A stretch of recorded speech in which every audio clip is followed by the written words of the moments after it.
पुरुषं देवं विश्वाक्षं विश्वशम्भुवं विश्वं नारायणं देवमक्षरं परमं पदं विश्वतः परमां नित्यं विश्वं नारायणगुं हरिं विश्वमेवेदं पुरुषस्तद्विश्वमुपजीवति पतिं विश्वस्यात्मेश्वरगुं शाश्वतगुं शिवमच्युतं नारायणं महाज्ञेयं विश्वात्मानं परायणम्।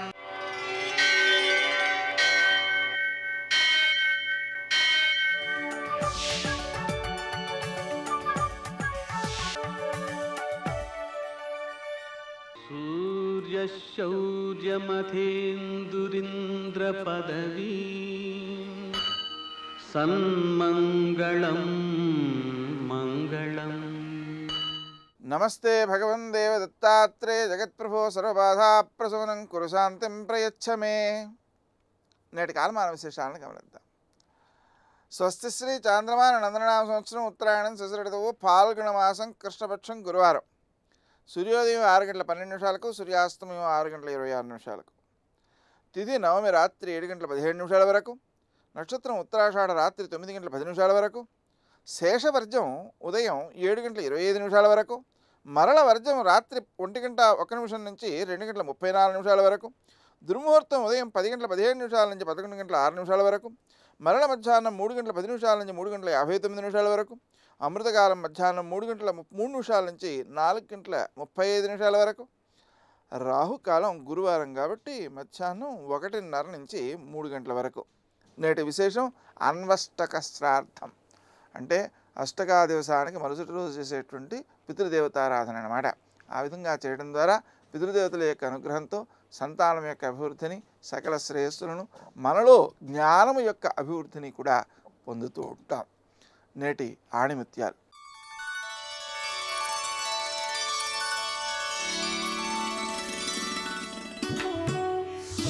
నీతిమంతులుగా ఉండడం ఉండకపోవడం అన్నది మన చేతుల్లోనే ఉంది.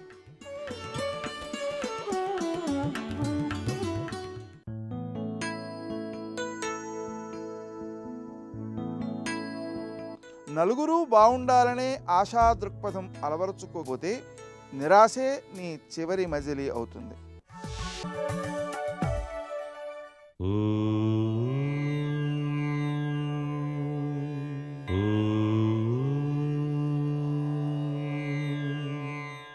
ఓం నమో నారాయణాయ.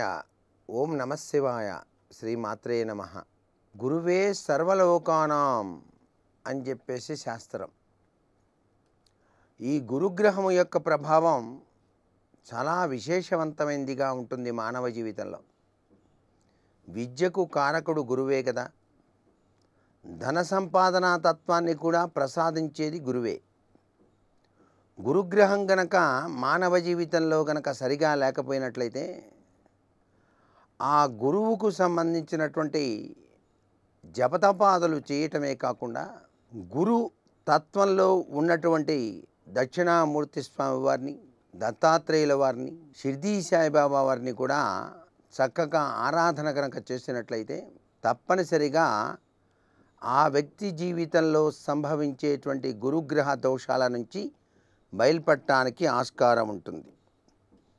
అసలు సహజసిద్ధంగా గురుడు అన్ని రాసులకు కూడా సహజ ధనకారకుడై ఉంటాడు.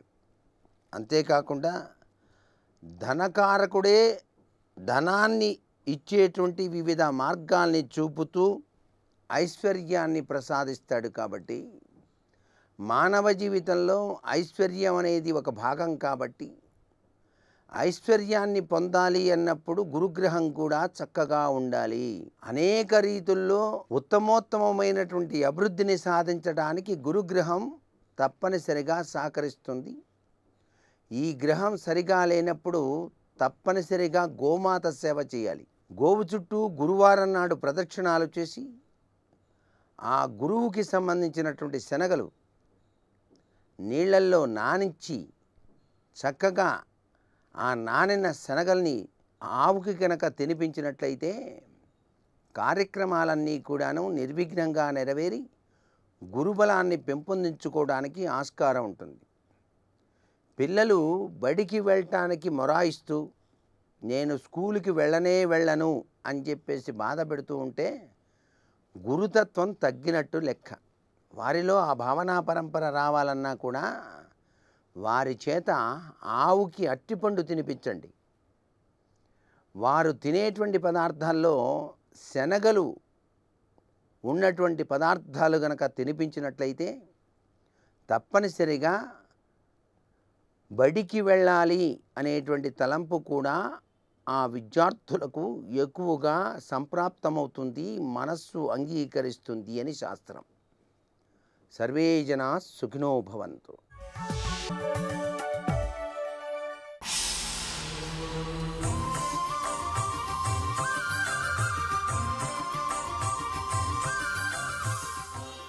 శతక సాహితీ సరస్వతికి నమస్కారం.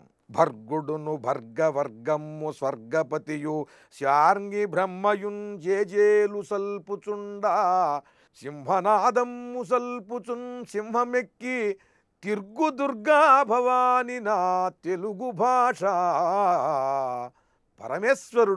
పరమేశ్వరుని అనుచరులైనటువంటి ప్రమథగణాలు, భూతగణాలు, వినాయకుడు, కుమారస్వామి, నందీశ్వరుడు వీరందరూ కూడా జేజేలు పలుకుతుండగా ఈ తెలుగు భాషకు భర్గుడును భర్గవర్గమ్ము స్వర్గపతియు ఇంద్రాది దేవతలు కూడా జేజేలు పలుకుతుండగా భర్గుడును భర్గవర్గమ్ము స్వర్గపతియు శార్ణి విష్ణుమూర్తి, ఆయన అనుచరగణం గరుత్మంతుడు మొదలైనటువంటి వారందరూ కూడా జేజేలు పలుకుతుండగా సింహనాదమ్ము చేయుచున్ సింహమెక్కి తిర్గు దుర్గా భవాని నా తెలుగు భాష.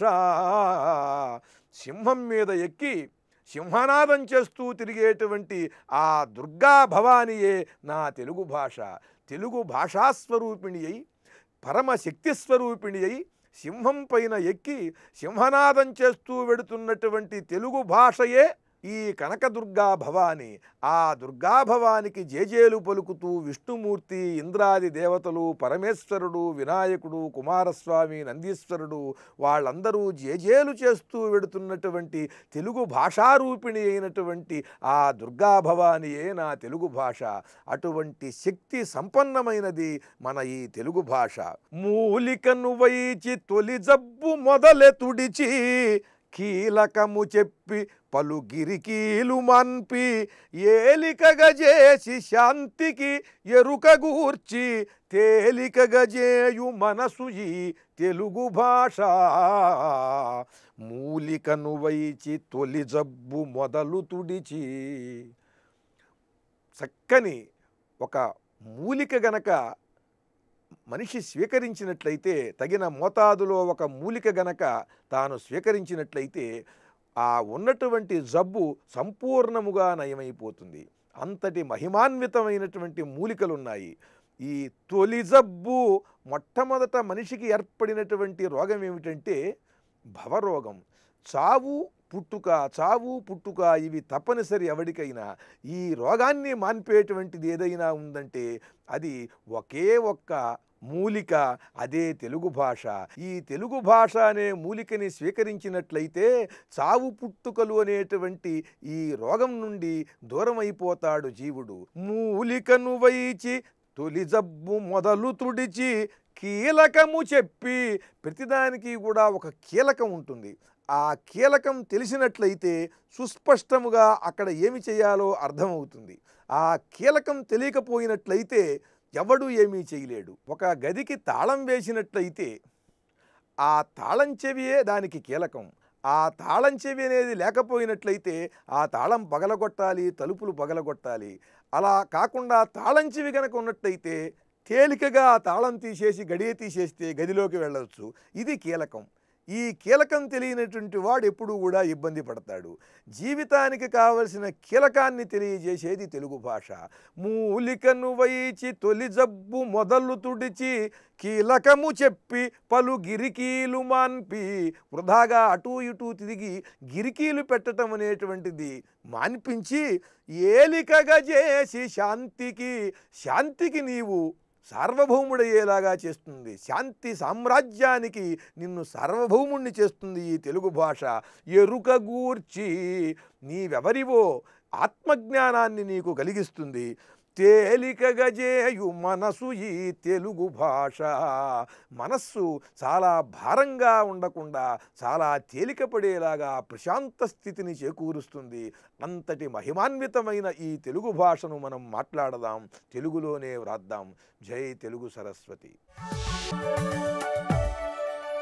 ఉన్నది నీవొక్కడవే ఉమానాథ, నాకున్నది నీవొక్కడవే ఉమానాథ, ఉన్నది నీవొక్కడవే ఉమానాథ.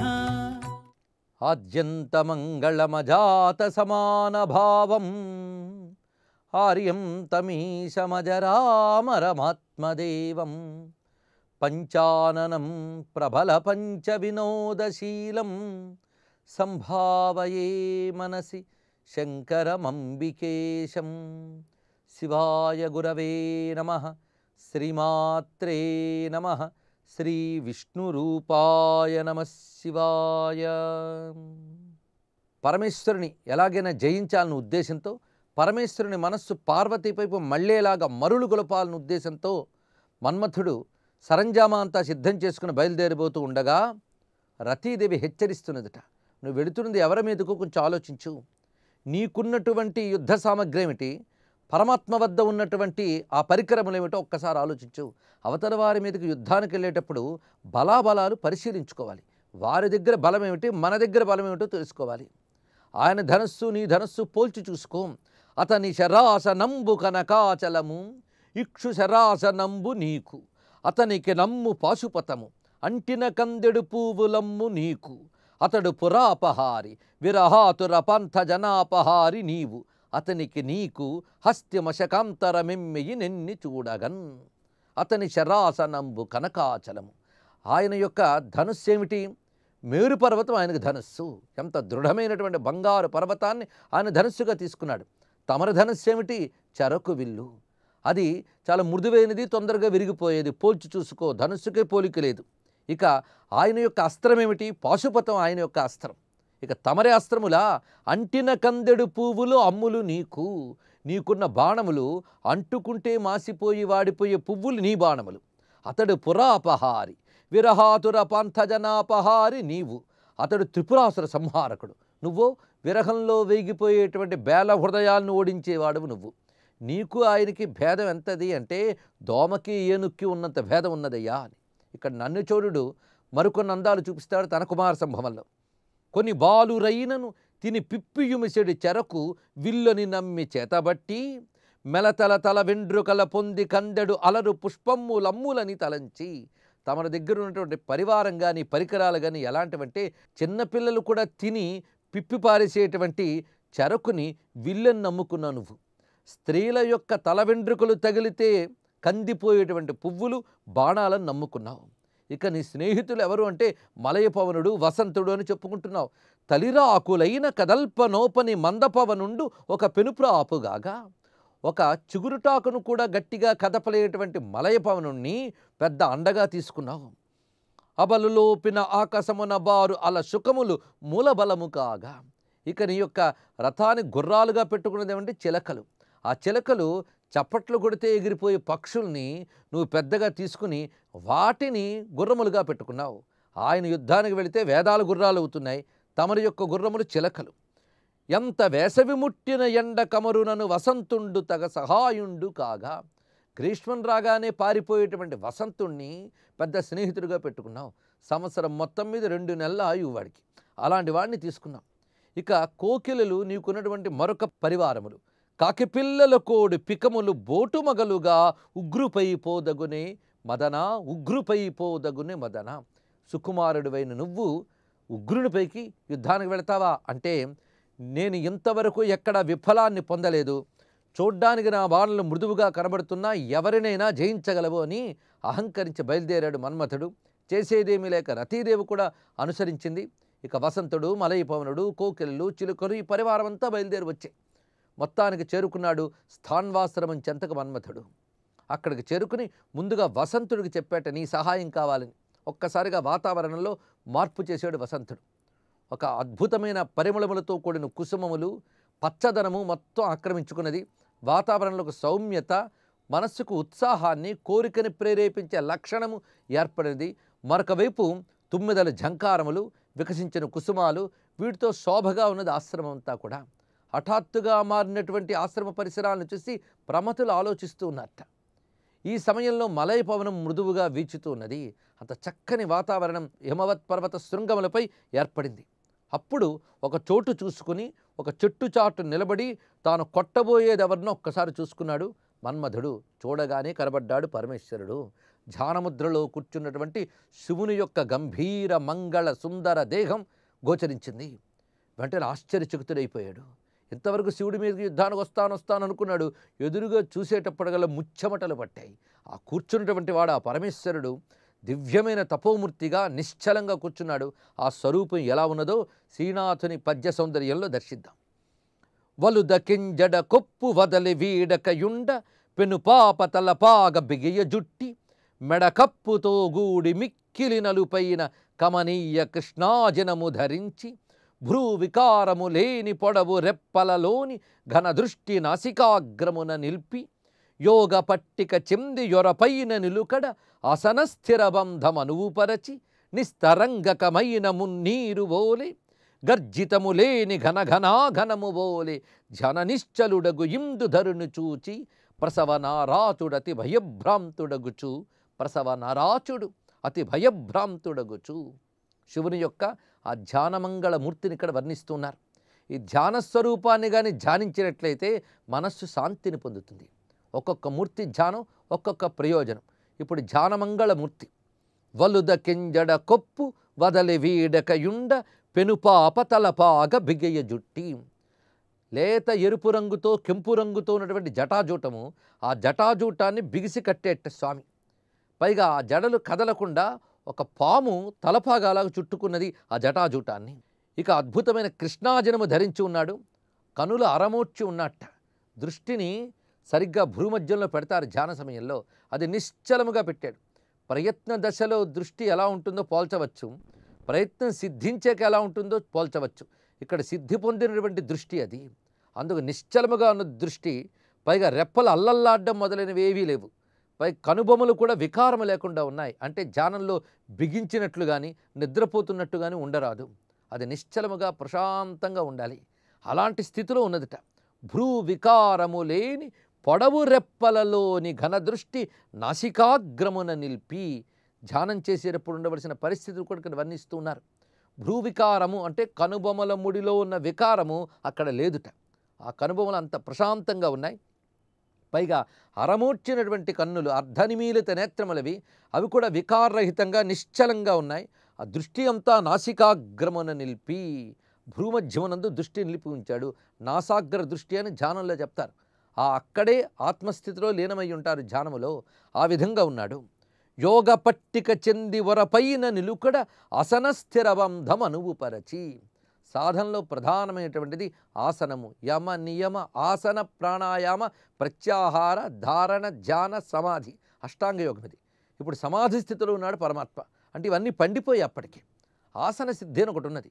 యమనియమాలు అనబడేటువంటి 20 జాగ్రత్తగా చేయగలిగితే అప్పుడు వస్తుంది ఆసన సిద్ధి. అంటే మనం ఎక్కడ కూర్చున్నాం ఆసనంలో అందులో నిశ్చలంగా ఉండగలగాలి, మనస్సు నిశ్చలంగా నిలపగలగాలి. అది ఆసనం. ఆ తర్వాత ప్రాణాయామం. ఆ ప్రాణాయామం ద్వారా మనసు నిలుస్తుంది. అందుకు ముందు మనం నిలవడం కోసం ఆసనం అనేది చెప్పారు. ఆసనం అనేది నిశ్చలమై ఉండాలి. ఒక ఆసనం సిద్ధించడానికి సాధన మీద ఒక్కొక్క సమయం పడుతుందట. అందుకు ముఖ్యంగా యోగం కోసం చేసే ఎక్సర్సైజులు వేరు, యోగ విద్య వేరు. యోగ విద్యలో ప్రధానంగా ఆసన సిద్ధి అనేది ముఖ్యం. అందుకు ఆసన స్థిరబంధం అనువుపరచి. యోగశాస్త్రంలో గొప్ప ప్రావీణ్యం అనేది శ్రీనాథ మహాకవికి. అందుకు శివుని యొక్క మూర్తిలో ఉన్నటువంటి ఆ యోగం యొక్క పూర్ణతను చూపిస్తున్నాడు. అసలే శివుడు యోగేశ్వరేశ్వరుడు, యోగమునకు ఆచార్యుడు. తను పతంజలి కూడా శివోపాసన చేతనే సిద్ధి పొంది యోగశాస్త్రాన్ని అందించాడంటే ఈశాన సర్వ విద్యానాం, సర్వ విద్యలకి ఈశ్వరుడైన పరమేశ్వరుడు యోగమునకు కూడా ఆయనే ఆచార్యుడు. మరి ఆయన యొక్క యోగాసనం గురించి చెప్పాలా? యోగ పట్టిక చెంది వరపైన నిలుకడ. ఆ యోగ పట్టమునందు వరపైన అంటే స్థిరమైనటువంటి నిలుకడతో ఏకాగ్రతతో ఆసన స్థిరుడై కూర్చుని ఉన్నాడు. పైగా పద్మాసనంపై కూర్చున్నాడు స్వామి. ఆ నిశ్చలముగా ఉన్నట్ట. ఆ నిశ్చల స్థితి ఎలా ఉన్నది అంటే నిస్తరంగకమైన మున్నీరు ఓలే గర్జితము లేని ఘనఘనాఘనము ఓలే. తరంగాలు లేని సముద్రంలో ఉన్నట్ట. సముద్రము గంభీరంగా విశాలంగా ఉంటుంది. తరంగాలు కూడా లేని సముద్రము అంటూ ఊహించుకోవలసిందే. తరంగాలంటే వికారాలు అని అర్థం. ఒక తరంగం వస్తూ ఉంటుంది, పోతూ ఉంటుంది. అలాంటి వికారములను తరంగాలతో పోలుస్తారు. ఇక్కడ స్వామి అచలోయం సనాతన అన్నట్టు అచల స్థితిలో ఉన్నాడు. అచలుడు స్థానుడు అంటేనే పరమేశ్వరుడు. అందుకు తరంగాలు లేని సముద్రము అంటే వికారములు లేని అంతరంగము అని చెప్పడం ఇక్కడ. అది ఒక గంభీర భావాన్ని చెప్తుంటుంది. అలాగే గర్జితము లేని ఘనఘనాఘనము ఓలే. ఒక నిండైన మబ్బు, అది కూడా గర్జించని మబ్బుట. గర్జించే మబ్బు అంటే దానిలో కూడా హడావుడి ఉన్నది. ఇక్కడ శాంతమూర్తి అని చెప్పడం కోసం గర్జితము లేని అన్నారు. పైగా నిండుతనము గంభీరత చెప్పడం కోసం ఘనఘనాఘనము ఓలే అన్నారు. ఇక్కడ దట్టమైన మబ్బులా ఉన్నాడు, అది కూడా సడిలేని మబ్బులాగున్నాడు అని వర్ణిస్తున్నారు. ఆ నిశ్చలంగా పూర్ణముగా శాంతముగా స్థిరముగా ధ్యానమూర్తిగా ఉన్నాడు స్వామి. ధ్యాననిశ్చలుడగు ఇందుధరును చూచి ప్రసవనారాచుడతి భయభ్రాంతుడగుచూ. ఆ విధంగా ఉన్నటువంటి స్వామిని చూడగానే వణుకొచ్చింది మన్మధుడికి. పైగా చేతిలో అంతవరకు గట్టిగా పట్టుకున్న ధనస్సు జారిపోతున్నదిట. ఒకవైపు పువ్వుల బాణం పట్టుకున్నాడు, అది కూడా వదిలైపోతున్నది. ఒళ్ళంతా చెమట్లు పడుతున్నది. రతీదేవి పరిశీలిస్తున్నది. అంత డాంబికాలు పలిక వచ్చేవే, చూడగానే ఇలాగయ్యేమిటి అన్న ప్రశ్న ఆ చూపులో ఉందిట. డాయగా జనియు, దగ్గరకు వచ్చాడే కానీ ధైర్యం చాలట్లేదు. ఒయ్యన డాయగా జనియు ఉగ్రు విలోచను పార్శ్వభూమి యందు అయ్యమరేంద్రునెచ్చెలి భయంబును కంపమును పతిల్లగా తీయని విల్లు పుష్పములు తీర్చిన అమ్ములు శౌర్య సంపదలు వ్రయ్యముగాగా భూమి పడవైచే నిలింపులు చూచి బెగ్గిలన్. కొంతసేపు పట్టు విడిచిపెట్టాడు. వెంటనే జారిపడిపోయింది ధనస్సు, బాణము కూడా. చెమట్లు పడుతున్నాయి, వణికిపోతున్నాడు. అది చూసి పైనుండి దేవతలు ఒక్కసారి భయపడ్డారట. ఇతడి మీదే ఎంతో నమ్ముకున్నాం, బీరాలు పలికి వెళ్ళాడు, అక్కడ తీరా చూస్తే ఈ విధంగా అయిపోతున్నాడని దేవతలు భయపడుతున్నారు. మన్మధుడు వణుకుతున్నాడు. ఆ సమయంలో ఏం జరిగిందో రేపు తెలుసుకుందాం. సర్వం శ్రీ సాంబ సదాశివ చరణారవిందార్పణమస్తు.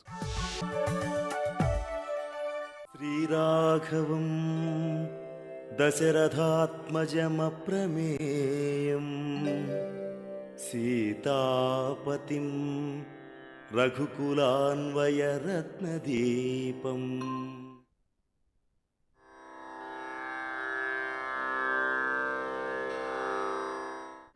ततः शूर्पणखा वाक्यात् उद्युक्तान् सर्वराक्षसान् करं त्रिशिरसं चैव दूषणं चैव राक्षसं निजघानरणे रामः तेषां चैव पदानुगान्.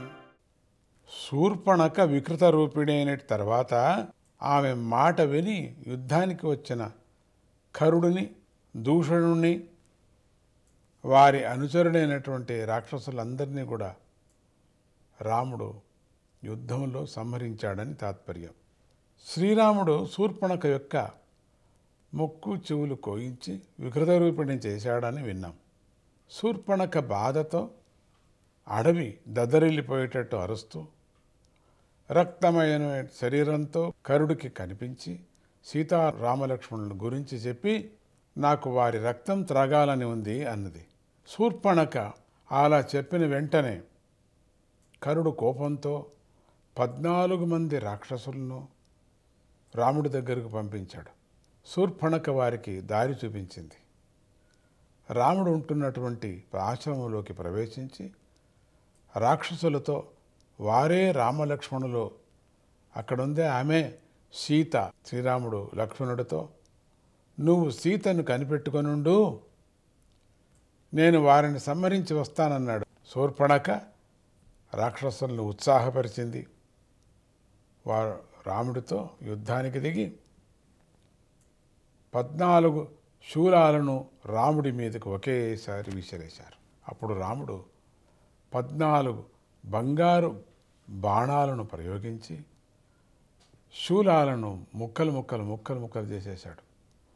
సూర్యుడిలా వెలుగుతున్నటువంటి బాణాలను ప్రయోగించి వాళ్ళందరినీ నేలగూర్చాడు. రణరంగంలో శూర్పణఖ ఒక్కతే నిలబడింది. దుఃఖంతో భయంకరంగా ఆర్చుకుంటూ కరుడు దగ్గరికి వెళ్ళింది. మళ్ళీ అలా వచ్చినటువంటి శూర్పణఖను చూసి కరుడు ఆశ్చర్యపోయాడు. అక్క, ఇప్పుడే కదా 14 మంది యోధులతో వెళ్ళావు, మళ్ళీ దుఃఖిస్తూ ఇలా వచ్చేశావేమిటి అన్నాడు. శూర్పణఖ, తమ్ముడా, రాముడు చాలా బలవంతుడు, మన వారందరినీ కూడా సంహరించాడు. నువ్విప్పుడే రాముణ్ణి సంహరించాలి. అలా చేయకపోతే నేను నీ ఎదుటే ప్రాణాలు వదిలేస్తాను అన్నది. ఆ మాటలకు అక్కడ ఉన్నటువంటి రాక్షసులందరూ విన్నారు. కరుడికి అవమానం అయిపోయింది. శూర్పణఖ, నా కోపాన్ని మాటలలో చెప్పను, చేతల్లోనే చూపిస్తాను అని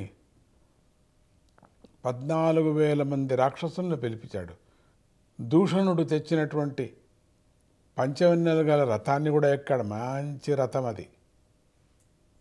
రథం కదిలింది. 14,000 మంది రాక్షస యోధులు అతడి వెంట కదిలారంతా కూడా. అంతలో రాక్షసులకు అశుభ శకునాలు కనిపించాయి. వెళ్ళొద్దండి, చచ్చిపోతారా అని. కరుడు అందరికీ ధైర్యం చెబుతూ ఉండగా కరుడే ఎడమ భుజం అదిరింది. కరుడికి కళ్ళలో నీళ్లు తిరిగాయి. తలనొప్పి విపరీతంగా వచ్చింది. అయినా సరే రాముడి దగ్గరకు ప్రయాణం సాగించాడు. అంతలో రాముడికి కుడి భుజం అదిరింది. అన్ని శుభశకునాలు కనిపించాయి. లక్ష్మణుడితో, సీతను కొండగుహలో ఉండమను, నువ్వు ఆమెకు కాపలాగా ఉండు, ఎందుకంటే రక్షణ చేయాల్సింది కదా ఈ యుద్ధ సమయంలో అని ఆజ్ఞాపించాడు. రాముడు నిలిచిన రణభూమి కోలాహలంగా మారింది. రాముని పరాక్రమాన్ని చూడటానికి ఆకాశంలో గొప్ప కోలాహలం చెలరేగింది. దేవజాతులందరూ ఏం జరుగుతుందా అని ఆశ్చర్యంగా చూస్తున్నారు పైనుంచి. కరుడు రాముణ్ణి ఎదుర్కొన్నాడు. రాక్షసులందరూ విరుచుకుపడ్డారు. రాముడొక్కడే ధనస్సును మండలాకారంగా త్రిపుతూ మొదటిగా దూషణుణ్ణి కూల్చాడు. తర్వాత త్రిశిరుడు ఉద్రేకంగా రాముణ్ణి ఎదుర్కొన్నాడు. రాముడు వాడితో యుద్ధం చేస్తూ 3 బాణాలతో వాడి 3 శిరస్సులను ఎగరగొట్టి హతమార్చాడు. కరుడొక్కడే మిగిలాడు. రాముణ్ణి చూసి వాడికి భయం వేసింది. గొప్ప యోధులైనటువంటి దూషణుడు, త్రిశరిశ్రుడు నేలకూలేసరికి కరుడికి వణుకు పుట్టింది. రాముడితో యుద్ధం సాగించాడు. రాముడు యుద్ధం చేస్తూ కరుణ్ణి నేల మీద పడగొట్టి, ఓ రాక్షసుడా, చెప్తున్నా, పాపపు పనులు చేసేవారిని సంహరించమని భరత మహారాజు నన్ను ఆజ్ఞాపించాడు. ఎందుకంటే రాజు భరతుడు కదా. ఇప్పుడు నువ్వు ఏ మహర్షులను సంహరించావో వారిప్పుడు విమానాల్లో కూర్చొని నిన్ను చూస్తూ సంతోషిస్తూ ఉంటారు అని ఇంద్రుడు ఇచ్చిన బాణాలతో కరుడుని నేలగూర్చాడు. రాముడు భరత మహారాజు ఆజ్ఞ అనటంతో భరతుని యొక్క ధర్మపాలన గొప్పదనాన్ని చాటాడు. తమ్మునిపై తనకు గల అపారమైనటువంటి ప్రేమను వ్యక్తం చేసుకున్నాడు. చాలా ధర్మసూక్ష్మమైనటువంటి యుద్ధము. ఈ సందర్భంలో భరతుణ్ణి పొగడటము ఇవన్నీ కూడా జరుగుతాయి. ఆజ్ఞ అనేది ఏంటి అని రాముడు చూపించాడు తన యొక్క జీవితంలో. ఓం సీతారామాభ్యాం నమః.